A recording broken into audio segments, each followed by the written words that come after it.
qui abandonne l'école de nos jours. Alice Vapaguer. Tu es une honte pour notre héritage familial. Ne fais pas comme si tu étais la femme de mon fils. J'ai été invitée avec mon mari au mariage de ma belle-sœur, mais belle-mère, avec son élitisme académique, m'a regardée de haut en tant que personne ayant abandonné ses études, comme si j'étais moins qu'humaine, et a prononcé ces paroles blessantes. Belle-mère a arraché de force le corsage de ma poitrine et l'a piétiné. Tu ne comprends?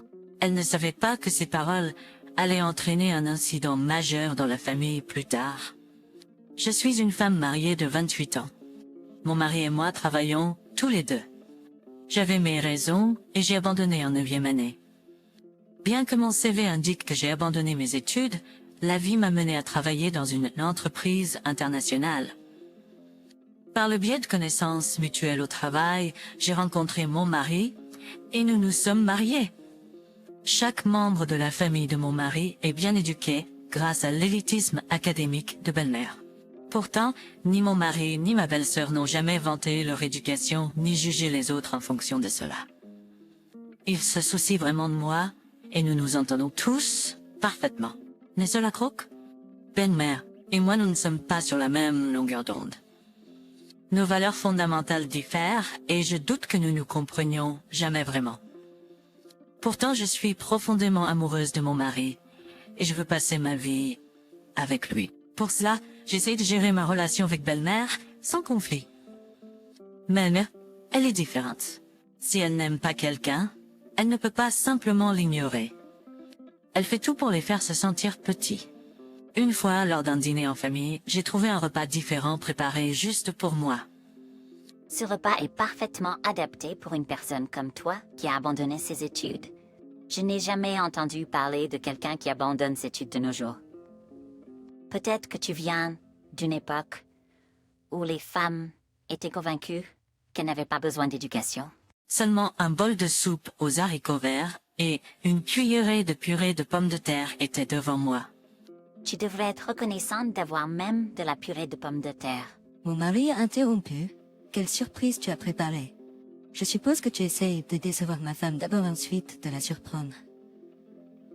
Il était conscient des mauvaises intentions de belle-mère à mon égard. Il m'avait rassuré avant que nous quittions la maison. Je te protégerai, quoi qu'il arrive. Belle-sœur est arrivée un peu en retard. Désolée d'être en retard, a-t-elle dit joyeusement. Elle a commencé à disposer les plats qu'elle avait apportés. J'ai trouvé de délicieuses spécialités. Elles coûtent $1000 le gramme. Je voulais les partager avec ma belle-sœur. Oh, et bien sûr, toi aussi, maman. J'ai réalisé ce que mon mari voulait dire quand il a dit qu'il me protégerait. Incapable de profiter de ma détresse, ma belle-mère avait l'air visiblement ennuyée. Mais elle n'était pas du genre à abandonner facilement. En parlant de ça, mon neveu a été accepté à l'école Montessori d'Amérique. Je me demande si toi, une personne qui a abandonné ses études, peut comprendre l'excellence d'une telle institution. Avoir une mère comme toi doit craindre pour l'avenir de son enfant. Elle a continué à parler de comment cette école maternelle avait un programme menant à l'université. Des partenariats avec des écoles internationales renommées ont produit des érudits, des politiciens, etc. Et puis, en ayant l'air satisfaite, elle a demandé « Alors que penses-tu » Elle savait que je ne serais pas familière avec ces institutions dans mon propre pays. Et elle a délibérément demandé pour me voir trébucher. Les gens disaient autrefois que quitter l'école était une honte nationale. Mon beau-père est un homme calme et ne dit rien, même quand ma belle-mère prononce de telles paroles dures. Eh bien, il ne peut pas. Ma belle-sœur ignore les vantardises de ma belle-mère et parle à son propre rythme. De temps en temps, elle me dit « c'est vraiment bien » et me regarde pour avoir mon accord. En réalité, j'ignore la plupart de ce que ma belle-mère dit. Mon mari continue d'offrir du vin à ma belle-mère, apparemment en essayant de l'énivrer et de la mettre hors de notre chemin. Ma belle-sœur me murmure à l'oreille « Désolée, supporte encore un peu. Visiter leur maison m'épuise toujours, mais je ne veux pas inquiéter mon mari ou ma belle-sœur, alors je fais semblant d'être lente, en disant « Je suppose que je suis juste lente à comprendre. » Ma belle-mère est déterminée et convaincue d'avoir raison. Mon mari et ma belle savent tous les deux que s'opposer ouvertement à elle est contre-productif.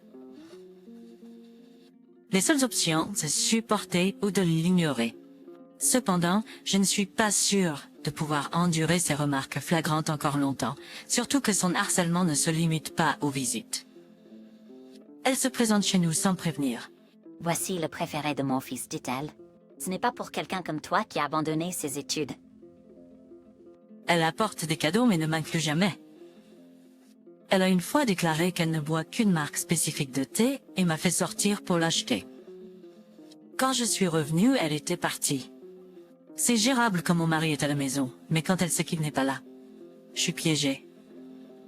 Elle passe des heures à me faire la leçon sur les contributions des personnes bien éduquées et comment les moins éduquées dévalorisent notre nation. Je ne raconte jamais à mon mari ce qui se passe quand il est absent. Je ne veux pas l'inquiéter plus que je ne l'ai déjà fait. Puis un jour, le mariage de ma belle-sœur est arrangé. Une invitation pelée arrive, annonçant son mariage avec son petit ami de longue date. Ma belle-sœur et moi avons une excellente relation et elle me considère comme une sœur. Nous allons souvent faire du shopping et manger ensemble. Elle est précieuse pour moi, tout comme une vraie sœur. J'ai donc accepté l'invitation avec joie. Le jour du mariage, je suis arrivée au lieu avant mon mari car j'avais un rendez-vous pour me faire coiffer. Ma belle-mère m'a repérée en tant que demoiselle d'honneur et s'approche de moi avec un regard furieux. Je me prépare à recevoir des critiques sur ma tenue ou mon maquillage et la salue calmement. Mais elle s'exclame bruyamment. Pourquoi une disgrâce comme toi est elle-même ici? Tout le lieu pouvait l'entendre. Même lors d'une occasion joyeuse, elle montre son élitisme académique. Avec autant d'invités présents, elle semble déterminée à faire un scandale de mon parcours scolaire. Notre famille pleine de personnes bien éduquées. Toi seule a abandonné. Comment oses-tu t'asseoir avec notre famille? Ma fille a même dit qu'elle regrettait de t'avoir appelé sa sœur. Elle voulait seulement ton frère ici et espérait que tu serais refusé. Elle a continué. S'il te plaît, enlève cette corsage de mauvais goût. Puis, elle a arraché le corsage de ma poitrine et l'a piétiné. Mais c'était quelque chose que mon mari avait choisi et acheté pour moi. J'étais tellement choquée que j'ai tourné le dos à ma belle-mère et je suis partie en trombe du lieu. J'ai couru aussi vite que je pouvais, jusqu'à ce que mes talons faillissent se casser, et je me suis finalement arrêtée. Je me suis assise sur un banc à proximité, regardant l'historique de messages et les photos que j'avais prises avec ma belle-sœur pour me calmer. Il n'y avait pas de mensonge dans les paroles de ma belle-sœur. J'ai honte. J'ai cru les paroles de ma belle-mère. J'ai honte, j'ai même cru ma belle-mère pendant une seconde. J'ai décidé de changer d'attitude et je suis retournée au lieu pour célébrer le jour heureux de ma belle-sœur. Mais alors, comment oses-tu revenir avec ce visage de drop-out? Une drop-out de campagne, madame Chosans. Il n'y a pas de place pour les drop-out ici. Ma belle-mère a donné un coup de pied à la chaise où mon nom était écrit dans la section de la famille de la mariée. Tout le monde était tendu à cause de son comportement, surtout que la plupart des invités étaient déjà arrivés. Je n'ai pas laissé cela me déranger et je me suis assise dans la section des invités du côté de mon beau-frère. Quabes, as-tu perdu la tête? Eh bien, peut-être que c'est trop demander à une drop-out de comprendre les normes sociales. Au milieu des rires moqueurs, mon beau-frère au visage pâle est entré en courant. C'est la présidente d'un partenaire commercial. Nous avons une très bonne relation et je l'ai invitée. En fait, je pensais poursuivre mes études jusqu'à la dernière année. Mais c'était seulement parce que mes parents espéraient que je terminerais au moins le lycée à notre époque. C'était ce que je voulais. Pourquoi quelqu'un sans rêve ou espoir devrait-il aller au lycée? Et si j'avais enlevé la chance de quelqu'un d'autre en entrant? Pendant que je luttais avec ces pensées, un professeur qui se souciait de moi m'a suggéré de voir le monde. Avec leur aide, je me suis préparée à quitter les États-Unis et ils m'ont soutenu tout au long. Aux États-Unis, prendre une année sabbatique peut vous étiqueter comme un échec dans la vie. Mais j'ai appris que ce n'est pas le cas dans le monde entier. Vous pouvez étudier quand vous voulez.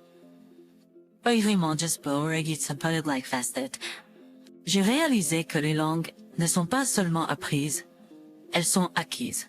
En apprenant au besoin, j'ai trouvé de la joie dans la vie et le travail. J'ai apprécié les cultures qui ne discriminent pas en fonction de l'éducation ou de la nationalité. Je suis retournée aux États-Unis une fois en tant qu'adulte, comme le souhaitaient mes parents.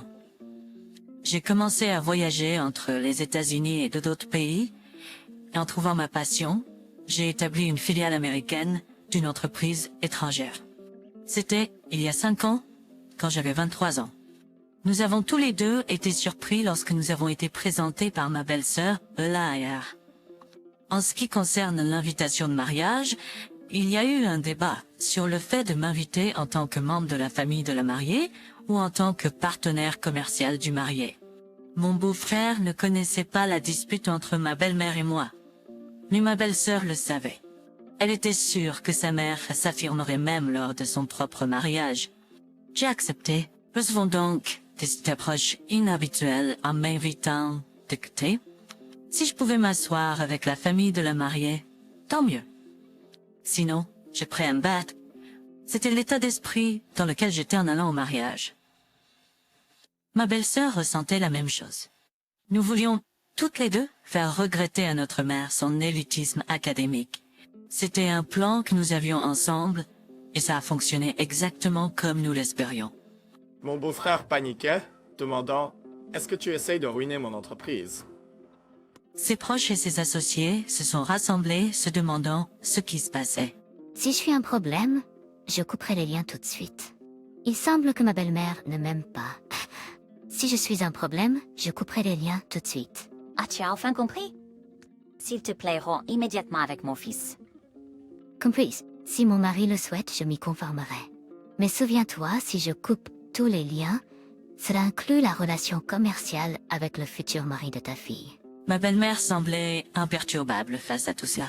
Elle semblait penser qu'elle n'avait aucun lien avec la femme d'un PDG, mais mon beau-frère et sa famille étaient visiblement pâles. Certains se sont inclinés, s'excusant profondément auprès de moi et me demandant de reconsidérer, tandis que d'autres ont confronté ma belle-mère, exigeant qu'elle prenne ses responsabilités. Entendant le tumulte, ma belle-sœur est arrivée et a été furieuse en apprenant ce qui s'était passé.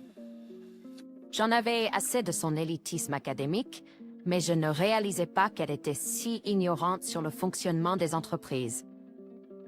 Peu importe à quel point tu es bien éduqué, si tu ne peux pas utiliser cette connaissance, tu n'es que de la vermine sociale. Elle a expliqué à tout le monde les implications de perdre des partenaires commerciaux importants. Peux-tu ruiner la vie de centaines d'employés? Es-tu la faucheuse? Ta présence cache tout bonheur. Passe et ne monte plus jamais ton temps. Je ne te considère plus comme ma mère. Je n'ai aucune intention de quitter ma femme. Sans que couple pensez-moi avec toi. Ok. Mon mari a illustré, je n'ai aucune intention de quitter ma... Aids, ne pas repammer la sortir. Et ainsi, ma belle-mère a été jetée hors du lieu. Malgré le drame, le mariage et la réception de ma belle-sœur se sont déroulés sans encombre. C'était un acte d'ouverture inhabituel, mais la cérémonie était merveilleuse et tout le monde a ressenti la joie. Les jeunes mariés ont reporté leur lune de miel en raison de leurs engagements professionnels, mais ils n'ont pas tardé à régler le problème avec ma belle-mère.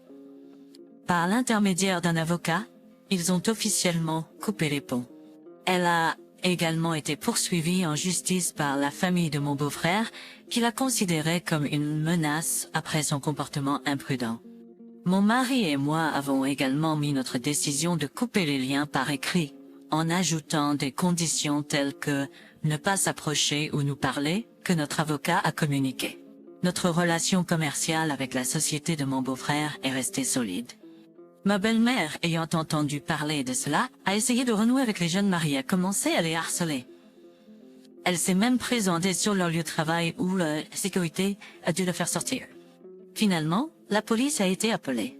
Pendant ce temps, mon beau-père, qui était resté silencieux, a commencé à agir. Satisfait d'avoir vu le mariage de sa fille, il se préparait à divorcer.